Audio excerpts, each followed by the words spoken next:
Hi everyone, welcome to this very grey February day, hence why all the lights are on. It's hardly my best lit setup I've ever had, but you may be watching this in March, not February, and that is because we are trying something new today. Now, I actually filmed this entire introduction already and hadn't pressed record. You'd think after like 15 years of this I would remember to press record. Apparently not. Anyway, we're trying something new today, which is filming these roundups. Like, I'm gonna try and sit down once a week and tell you about the books I read, that I have read, and just kind of spread out the monthly roundup. I feel like this could be good for me and for you. For me, because it takes me ages to put these videos together and usually takes up a whole week of my working life, which is a lot, writing and then recording and then editing. So I figured maybe if I spread the burden out throughout the month, it could be good for me, or it could be less efficient. We're just going to see how we go. Second of all, I feel like it could be more visually interesting for you, maybe. You know, different faces. Not super visually interesting though, because I've only sort of gone halfway there. I've got makeup on today, but I've also my comfies and I've got a spot sticker on my face. So somewhere between an official vibe and a less official vibe. I have got new hair, you may notice. I'm still getting used to it. I'm still getting acquainted with it. Yeah, we went a little shorter on the fringe, a little shorter on the length. Let me know what you think anyway of this format. I'm also interested to see how it affects how I think about my books, because when it comes to the end of the year, say I'm writing my favourite books of the year, whatever, I'm so influenced by my own reviews and kind of how I was feeling in the particular moment that I reviewed a book. I feel like it sticks in my mind in a particular way. And sometimes when I come to review a book at the end of the month, you know, I've read 8 books in between and therefore I am lamenting the fact that I can't remember it as well as I would like to. But at other times, I'm really glad of the distance between finishing a book and reviewing it, because it gives me a bit of extra perspective. And that varies from book to book. So doing it this way will be a little different. I wonder, maybe we'll do a roundup of the roundup at the end of the video. See if I've got any extra comments. Anyway, let's get into it. The first book I want to talk to you about is Menewood by Nicola Griffith. And I read quite a lot of this in January. I thought of it as a January book, but it took me until a few days into February to actually finish it. That tends to be the way with these. I got very stuck in Hild last year because they're very dense and long and there's a lot of words. So if you don't know, I read and loved Hild by Nicola Griffith last year. So St Hilda, or Hilda of Whitby, was a real person. She lived in 7th century Britain. So this is around the time that sort of Christianity is appearing on British shores with greater effect. And she, you know, obviously became Christian and ended up founding a monastery and became the abbess of that monastery, which is already pretty cool. Pretty big power move for a woman of the time, obviously. And she makes it into Bede's Ecclesiastical History of the English People.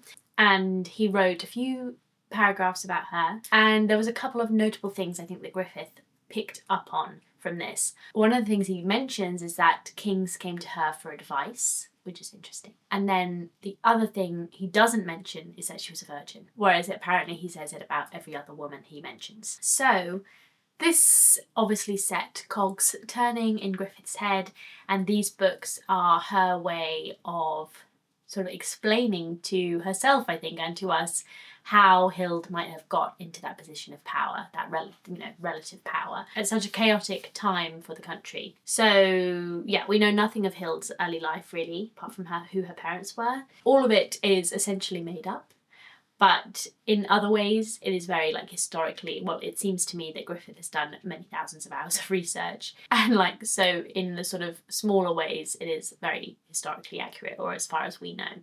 Great world building. So Hild covers her childhood and Menewood covers her sort of late teens and early adulthood. And I think and hope we're going to get a third book. I think it is intended as a trilogy eventually. Although there was 10 years between Hild and Menewood and this came out in 2023. So I am feeling a little sad that it may be a while before I see another Hild book. And that is because I love her and I love these books. It is difficult to describe these books and the kind of state of mind you have to have in order to sort of enter them and enjoy them. In that way, I feel not dissimilarly to how I feel about trying to recommend Wolf Hall, but also saying, you know, but you have to do this and you have to remember that every time she says he, she means Thomas Cromwell, etc., etc. But I feel like these are even possibly more challenging in a few ways. Let's start with the things I just absolutely love. These are so immersive. It reminded me of being a kid reading again, even though they're challenging in terms of it's difficult to fully grasp exactly what's going on at every single moment, and you know, it's dense with historical detail and names of many people with the prefix Oz, Oswine, Osric, Osthrith. Let me read them all. Oswald, Oswiu, yeah, Osfrith, Osric, Oswine. Not to mention, you know, Ulrich. Where was I? Still, it reminds me of reading as a child. You know, my heart raced when Hild's heart raced. I cried when she cried. Be warned, it is super dark at points, this book. Please check. Particularly regarding one specific thing, which will be a spoiler if I tell you what it is. But just be wary. They do get pretty dark. If you can crack them, they are so immersive. I just feel so close to Hild when I'm reading them. I really like the way she does character, which is not really explaining too much to us, but allowing us to see Hild in various different situations. You know, we're just so right up against Hild, I feel like, in these books. We are so in her perspective, with a few passages where we see her from the outside, but for the most part we are like in her perspective, you know, feeling her shift and breathe and take in the world around her, and her connection to the natural world is a real standout across the two books. But yeah, Griffith I think is a genius. Like the way she's able to hold all the historical detail, you know, big and small, and also the plot and also the character of Hild, and also make it sound beautiful. This is just an incredible achievement. I think even if you don't enjoy every second of reading them, most people who would get to the end of both books would think, wow, this is a real achievement. So in many ways, I just love them too much to criticise them, if you know what I mean. But I do, if I'm switching on my analytical brain, I do have some niggles with them. I feel like she does get a little repetitive at times with the types of things that she highlights in the book, or some of the things like she returns to just a little bit too much. This is not the plot I would have chosen for Hild. I think Hild is probably the masterpiece, as in the first book. And this one is actually a little bit more straightforward to read, which people who have battled through Hild will be pleased to hear, I'm sure. But I did sort of mourn the poetics of Hild. It's such a interestingly written book, that one, and this one definitely did. It did feel more straightforward, so it definitely had more forward motion, but something was lost, in my opinion, between the two. But it's very subtle. That's a very subtle tonal shift, I think. But yeah, I think in terms of, and this tends to be the case with me anyway, that I prefer childhood parts of series. I just like those opening bits. As I said, this isn't the direction I would have taken Hild's story in. Griffith makes her like a warrior, and she kind of gets involved in the big battles of the time. But again, because I love it and I love Hild, I'm just willing to trust Griffith and go with it. And yeah, like it absolutely could be a tauter, tighter, cleaner book. But I think if you started to clear it up and edit bits out, you would lose some of its magic. Do you know what I mean? It's just wholly and entirely Nicola Griffith to me now. Like, you could give me blind a passage from this book and I would instantly be able to tell you it was from this book. And I think that's such a wonderful thing for a writer to have a real voice.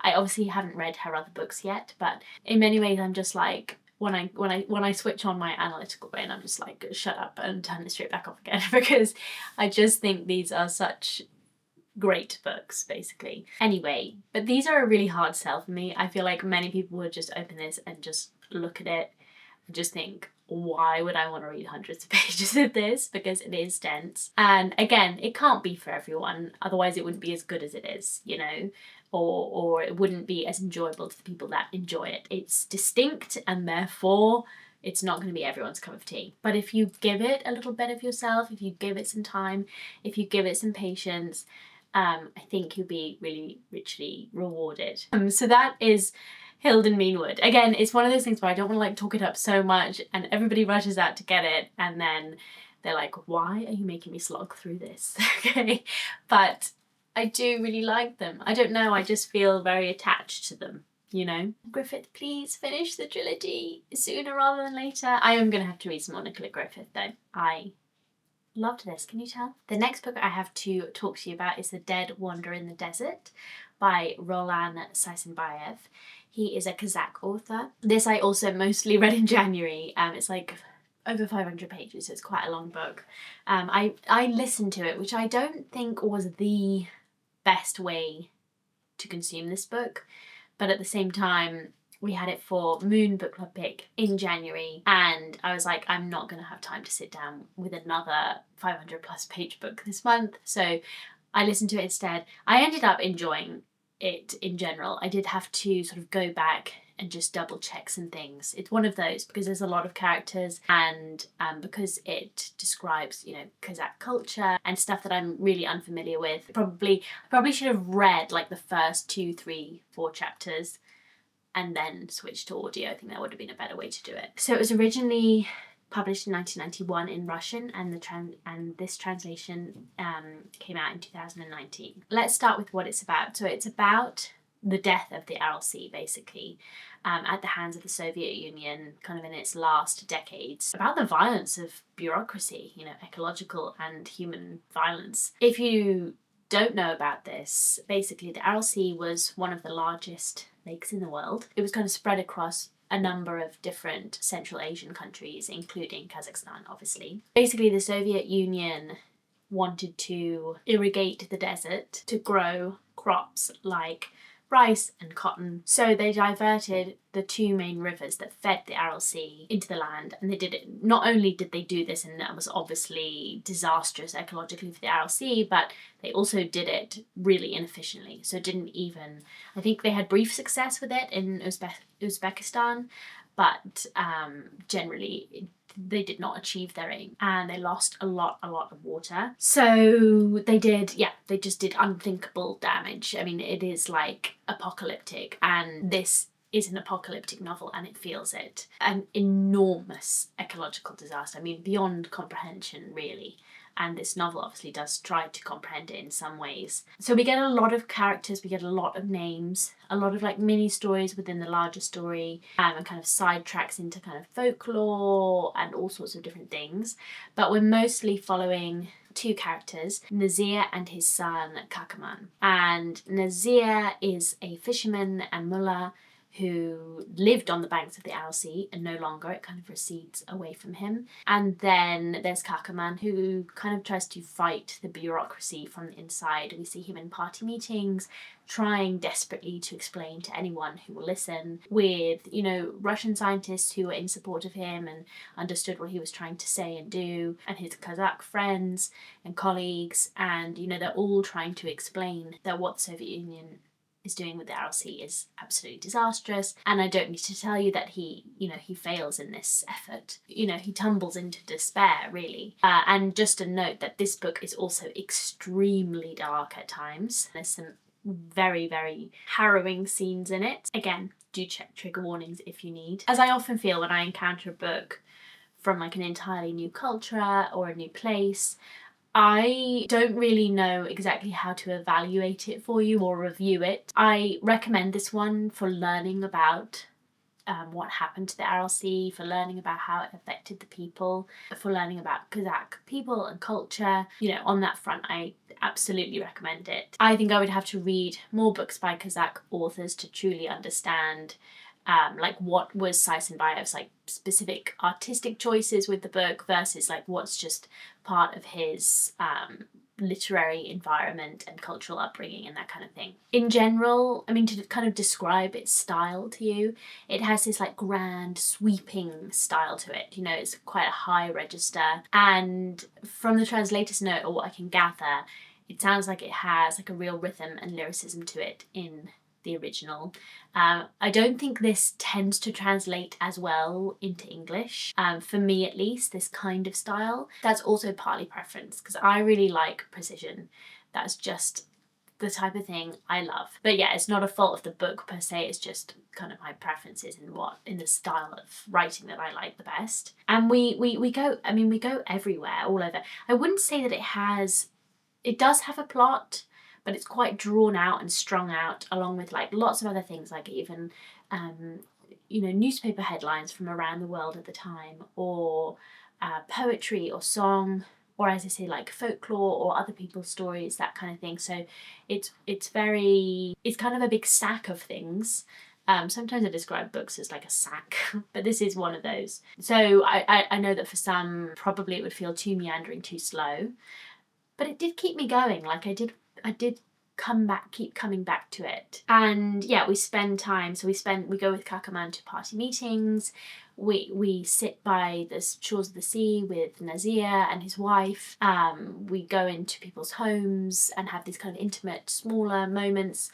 But we also have these huge, big, dramatic scenes, like really vivid imagery. I have one from the end of the book, which I can't stop thinking about, which is like a helicopter in a tornado, and around it are, swirling all these animals from the sands, and a wolf is howling, and one of the horses is on fire, I think, and kind of swirling around these scientists in this helicopter.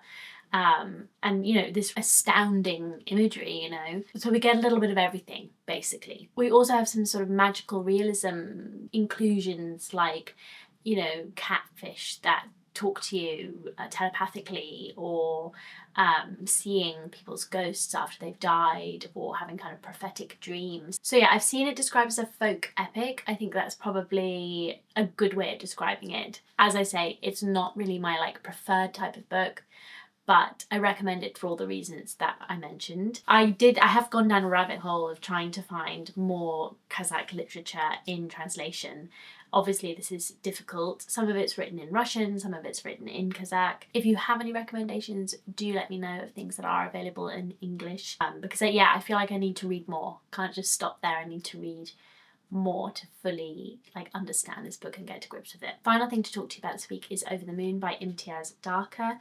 Again, this is the poetry. I'm trying to read a poetry collection a month this year, but this was the collection from January, so again, something I'm finishing up. And I picked this up because I really liked a poem of hers in the Being Alive anthology that I was reading. I finished last year. I saw that Tasneem, who runs a Bookstagram account and a brilliant Substack, and I'll leave her links down below, I saw that she had, because Imtiaz Dharker has a few collections, I saw that she had included a poem from Over the Moon in her 31 Days of Poetry last year.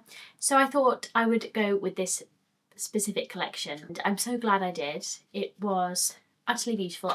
When I review poetry, I don't think I'm going to do anything analytical with you guys. I'm just going to give you my vibes and feels, because poetry is not really my strong suit, but I highly recommend this collection. It is utterly beautiful. I've written out quite a few poems for my Substack because I just loved too many of them. And if you're wondering why I've got 2 copies, it's because I had a library copy and I loved it so much I had to get my own. And I've got paper in there to mark the poems that I want to include in my Substack post. Yeah, the poems are mostly set in London. There are inclusions of other places that she's called home in her life, and which I loved reading about my city, obviously through her eyes.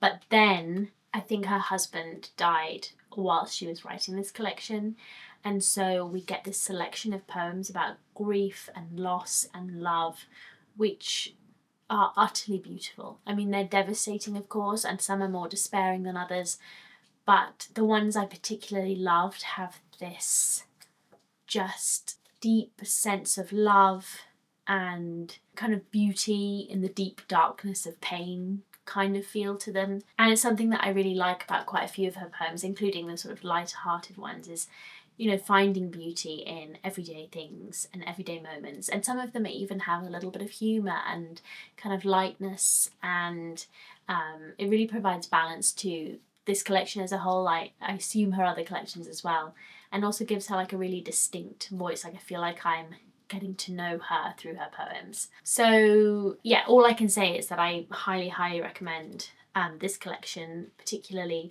but her work in general. I had to stop myself from getting another of her collections for February. I was like, no, we should try a different poet. I really enjoyed these. So that's it for now. On to your next clip. Hi everyone, welcome back. I once again started recording this without actually pressing record. Anyway, bit of a failure on the filming every week front. Nonetheless, I am glad of my previous self providing you with the last clip. So it is something I'm going to be attempting again, but it is now March and I will be just rounding up the rest of the books that I read. I think we're gonna go in the order that I read them in. So first up is Outline. Now, I had an interesting reaction to this book. I have been slightly avoiding Rachel Cusk because I feared she'd be the type of author that I don't typically get on very well with. And to an extent I was correct, but I had a very interesting experience reading this book, and the ways it made me want to argue with it, I quite enjoyed going through them. The premise is it's a novel in 10 conversations, or it's actually more than 10 conversations, I would say, but a novel in about 10 conversations, and it follows this character Faye. She's going to Athens to teach writing for a week, to teach English writing to Greek students for a week. And so the kind of point of the novel is that we're supposed to find out about Faye sort of through these conversations with other characters, and the conversations in general are dominated by the other characters. We hear their stories. Faye doesn't speak that much. She does speak more than I thought she would, and we do find out more detail about her life than I thought we would, but essentially it's to give an outline, right, of Faye via these other conversations. So I had an interesting reaction to this book. So because I really tried to be open-minded. I really did try. And for the first half, I think I succeeded. So I was reading it, I was kind of feeling the atmosphere of it. It has this like cool, calm and collected, reserved prose style that is nonetheless very philosophically heightened, but we'll get to that. Yeah, so it's typically thought of as a plotless novel. I actually think there's enough concrete detail about the characters in here, the other characters, that I was sort of satisfied narratively more than I thought I would be. It's certainly not the most plotless novel I've ever come across. And then I put it down and I picked it up the next day, and everything just read so silly to me. And I say that in the most loving possible way. Again, we will get into it. And I don't know if that was marked like an actual shift in the book, or whether it was just the lens I read it in changed overnight, basically. But it happened at about the point that she gets in the classroom with the students and she starts talking about writing. Or they all start talking about writing. So I do think there was a shift there into an even more sort of slightly ridiculous arena. Who knows? So I then wrote like a 2,000 word review or something insane, kind of panning it. And then I realised I'd written 2,000 words, and that's not something I can do with every novel I don't like. So I thought, well, maybe the problem is me here and I need to rethink and sort of rejig this review. So I basically deleted all of it and started again. Let's talk about it. So I think I went into this book expecting realism, or at least the kind of new realism that we've been getting lately of the sort of Moshfegh or Jenny Offal variety. And as a piece of literary realism, and I'm kind of aware that literary realism is very fake anyway, it's hardly like it actually reflects life. As a piece of literary realism, for me, it really didn't work. But as a much weirder work, I quite enjoyed its utter strangeness. And I also don't know how Cusk perceives of it or thinks of it, and if she thinks of it as realism, because it is the marriage of two things. So on the one hand, we get these really detailed physical descriptions of these characters, sometimes in a not very generous fashion. I think Cusk is kind of known for that, particularly like being a bit fatphobic in terms of comments. That tends to be a thing with this new realism. Anyway, we won't go into that right now. But so we get, the way their mouth moves or the way their eyes flick around the room or whatever it might be. So this is a marker of realism, right? We're supposed to be able to see these characters in our mind's eye. But it is married, these sort of acts of noticing. Also, acts of noticing and noticing seems to be something that Faye, maybe Cusk, thinks is part of writing fiction. So we have these realistic physical descriptions, or realistic at least we presume by Cusk's standards, and then we have these conversations. I would say it's like a Socratic dialogue vibe. Really, all the characters sound the same. There's not really any difference in voice, and you know, they'll jump into the deepest, most meaningful conversation within second. Like the way that time is not manipulated in a very novelistic fashion, I wouldn't say, in this book, because yeah, they just jump into these conversations and you're just like, what on earth? And it all has this very like sort of high philosophical moral tone, and basically I spent a lot of time writing in the margins like, you know, nobody speaks like this, or you know, what on earth? And it provided me with some giggles, I have to say. Not to mention that I feel like some of the philosophizing, like sometimes it really felt well observed, but other times I just was like, didn't agree. And of course Cusk can have her own thoughts and philosophizing, she can put whatever she wants in the book, but in a book which is so much of ideas, when you feel like half of it is not very well observed, at least from your own standards, kind of again feels a little, I don't know, sometimes it just felt half-baked. I don't know. Anyway, the main theme being like men and women relationships are always going to be fraught with issues and power struggles and whatever. And based on the difficulty is, of course, that Cusk has written a lot of non-fiction about her own life, and there's going to be some like inevitable collapsing with Faye and Cusk, and like how much is it Cusk writing, how much is it Faye writing, or how much we're supposed to interpret as Faye's character versus like what Cusk actually just thinks. I think all of that is in there in really interesting ways. Doesn't make it a really great book, but it does make it a really interesting book to look at. So yeah, it was actually the alienness of the combination of sort of the realism and the weird Socratic dialogue that interested me the most. I don't think that's going to be everybody's reaction to this book. Also, can I just say, I totally understand how and why people like Cusk. I do see her appeal, I think, for people. I also appreciate that she's kind of experimenting with the novel form.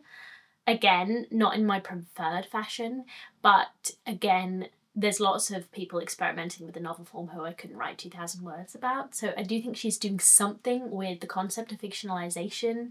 I found it really, I went into a rabbit hole, Cusk rabbit hole, where I was seeing how she talks about the fact that she can't read fiction anymore. And I was just like, wow, what an interesting thing for a fiction author to say.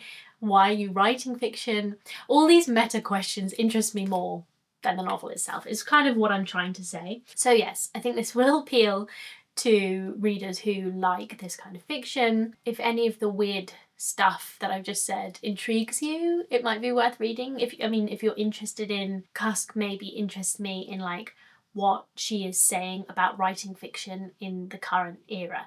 You know, like, again, a meta question rather than actually concerned with the book itself. But because she talks about writing in the book, I think she's engaging with those questions for me anyway in the text itself. Yeah, like what kind of author do we like, you know, because she has been very well received and kind of lauded and praised. Why do we like them? And what are they saying about like being a person in this day and age? Anyway, as outlined, had an interesting time with it, and I think I'll continue the trilogy because I'm interested to see how she continues this weird dichotomy of things that she's got going on. Okay, I think I read The Vanished Birds next. This is our book club pick for February, and of course I spent lots of time in the latter half of last year sort of raving about Spear Cuts Through Water. So I was very happy to read this, which is Simon Jimenez's debut novel with book club. Unfortunately, you know, it was nowhere near as good. I mean, I think the jumping quality is actually quite astounding. Spear is epic fantasy, and this is Jimenez taking on like a space opera and science fiction. And in terms of the scope, the kind of universe, cross-world scope, I just don't think he was quite there yet. So it reads very, very, very much as a debut novel to me. It was conceived of in an MFA program, and the first few chapters read almost like short stories that then become interconnected. One thing I appreciate about it is how he just chucks everything at the wall here. He's really experimenting with lots of different styles. There's like epistolary in here, letter format. There's different voices of different characters, slightly different registers, and I really think you can see the hints and glimmers of talent in there. He's really best in sort of focused concrete imagery. So again, like I say, like the scope of the space opera doesn't really suit him. I don't think he's really suited, at least not yet, to like big ideas, like big sci-fi ideas. This novel is much more emotionally driven, much more character driven. It's a little too, in terms of the characters and the emotions, possibly too genre fiction-y. Like, it comes across a little schmaltzy at times. I think he really develops that in Spear, and he becomes a more surprising, interesting writer. It's interesting to think that he thought he had to be a bit more literary because he was on an MFA programme. And some of his writing is really gorgeous. Like, some of his imagery is really beautiful here. And as I say, you can see kind of the hints of talent. But when he just said to himself, like, right, I'm writing epic fantasy, he actually, I feel like, has more interesting ideas and more kind of literary ideas even, and like I say, like more surprising things. I have to say that I had a great time reading it. I kind of was registering technical faults with it, and sort of debut novel vibes, but I really enjoyed reading it. I found it compulsive and compelling. It's possible that I feel like Jimenez is an author who's drawing on a lot of references that I myself sort of understand and get. This must be what it might have felt like to read, you know, Le Guin or Delaney or whatever in the 70s and 80s, because he is an author, he's a speculative author like of our generation, so he's drawing on media, films and stuff that I'm familiar with. Like, this is my era, this is my generation. So I don't know, I feel happy inside his world and inside his books. And also I am soppy and sentimental. So when you marry like genuine actual talent to that kind of thing, because a lot of the stuff that's meant to pull on your heartstrings or whatever is crap. But when you marry that with like actually good writing, even if it is a little schmaltzy, it does appeal to me.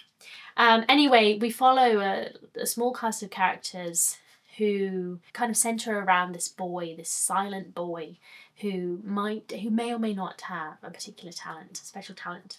And he kind of gathers this cast of characters around him who end up, you know, following him and trying to protect him, basically.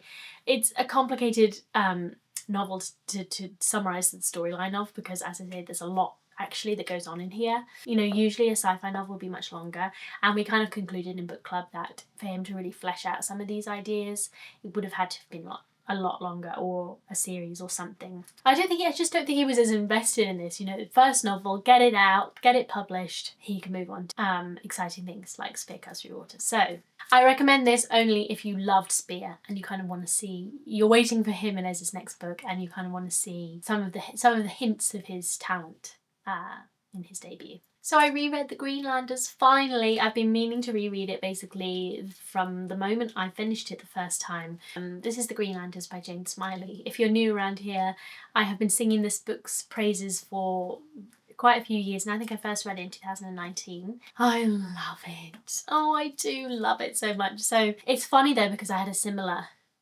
experience in some ways as I did the first time round. So for the first 70 to 100 pages, I was like, am I gonna like this as much as I did the first time? Like, do I love this book? And it just slowly began to work on me. Like, it really, that is the power of this particular book. So I know that people, it's kind of a bit sloggy. Like, not everybody will get on with this, or will make it that far to the point. Because the first time round, I finished it, I think I gave it 4 stars. And then like the weeks went on and I couldn't stop thinking about it, and I had to take it up to 5 stars in my mind. This is when I was doing star ratings. So the first time round it took a few weeks to work on me. This time round I was feeling it as I got towards the end of the book. So it was a little quicker this time round.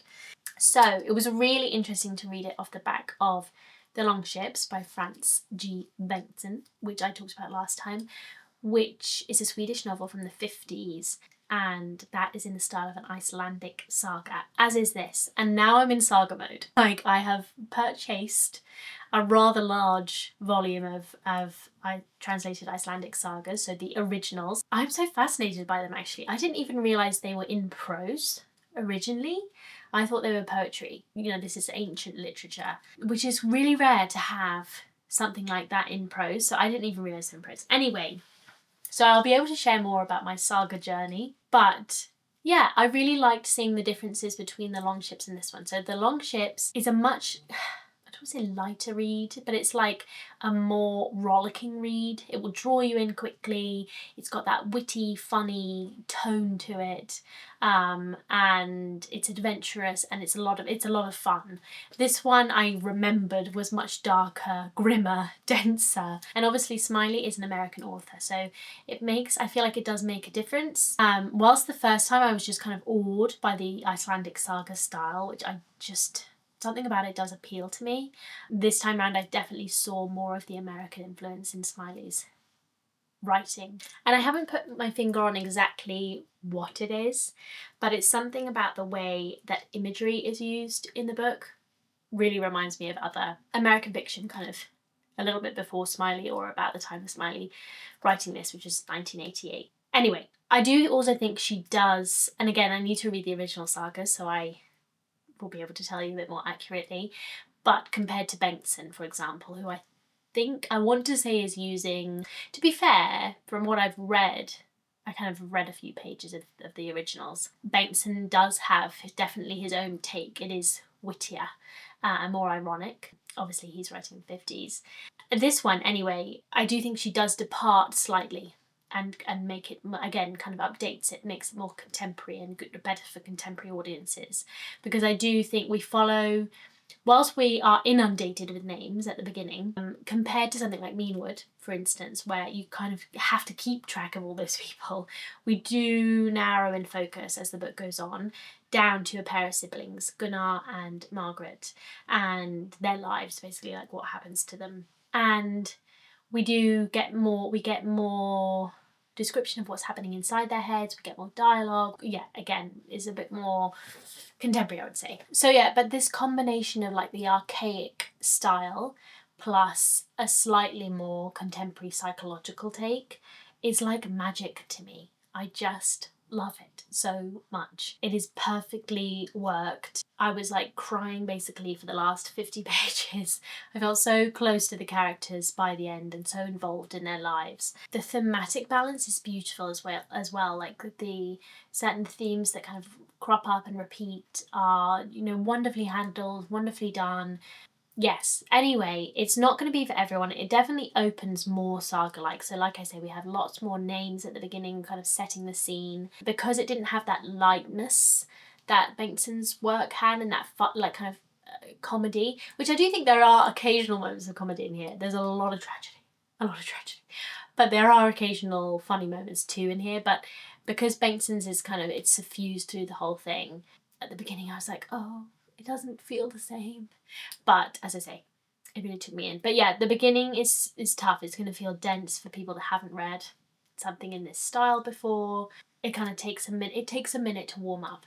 And it's just not going to be for everyone. I just don't think this kind of thing appeals to all, but it very much appeals to my sad little brain.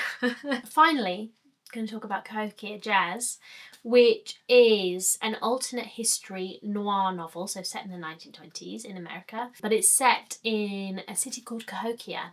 So Cahokia, about 1,000 years ago, or maybe just a bit over 1,000 years ago even, was a sort of bustling city, Native American city, and I think it was about had a population equivalent to London, something like that, at the time. And it ended up being abandoned. They're not really sure for what reasons. Spufford, who is a British novelist, sort of posits here that Cahokia obviously continued to thrive and grow, but also in his alternate history timeline, the Native American population was not so affected by smallpox. And in his reckoning, that meant that they could keep control over larger swathes of America, to the point where Cahokia is both a state and a city, and they kind of like almost rule Cahokia-ish. It's kind of like a state trying to exist alongside the other states, and obviously, yeah, with Cahokia as its capital. Unsurprisingly, anyway, this doesn't sit right with the white settlers in America, and they're constantly making kind of attacks on Cahokia, and they want to take it basically, and that forms many of the tensions of the book. This being a noir though, it centres around a murder and a couple of detectives investigating this murder, and as they investigated, tensions in the city begin to rise, and we also follow one of the detectives particularly who is having a journey of his own, a personal journey of his own. So all the hallmarks of kind of, you know, detective crime fiction. So as I was reading this, I was enjoying it. I found it entertaining. We did a little buddy read for this and it wasn't like a hit for everyone in terms of the style. I do think he does a good job of recreating the noir style, which I think probably isn't for everyone, if you know what I mean. So bear that in mind. He's known as a literary author, and there were some lovely passages in here actually. Some lovely images. I wouldn't say it was like a really elevated piece, but he is a good writer, like a solid writer. The pacing, again, may be a little off for some people. It kind of follows one of the detectives over these 5 days, and sometimes it slows down a little and then picks up again, and sometimes there's too much plot. In terms of, you know, Spufford taking on alternate Native American history, whilst I was reading it, I was not really alert too much, and I feel like my alert systems are pretty like sensitive, so I think he did the best that he could do. When I went back over my notes, thought about it some more, thought about a little bit, he has like a little afterword which he talks about, some bits and bobs. I did think he definitely has some blind spots, some slightly strange choices that I don't think I would have made if I were to write this. I do want to allow our authors of the world to write outside of their own experience, and I think it was a solid try. A book like this could act nicely as a kind of call out to the world for a response. I would love to read a Native American take on an alternate history, maybe similar to this or different, or like a response to this. If that exists already, please let me know. I'm kind of obviously aware that Spufford's going to have a much easier time getting published for all sorts of reasons, from structural to literal, getting something like this published than many Native American authors out there. But yeah, an interesting take, and a book I'm kind of mostly enjoyed reading, but I wouldn't say you have to read it, if you know what I mean. Okay everybody, that is everything. Thank you so much for watching today. Oh, if you're wondering about book club for March, we are reading Housekeeping by Marilynne, which I'm really looking forward to. We've got all sorts of other things going on, so I will, as always, link up the March book club post on Patreon if you want to see all the things we have going on. And also I've started my How to Read and Analyse a Novel course on Substack, and I'm really enjoying doing that, and there's going to be other bits and bobs on there this month as well. So yes, all those links will be down below. But yeah, thank you everybody. Bye.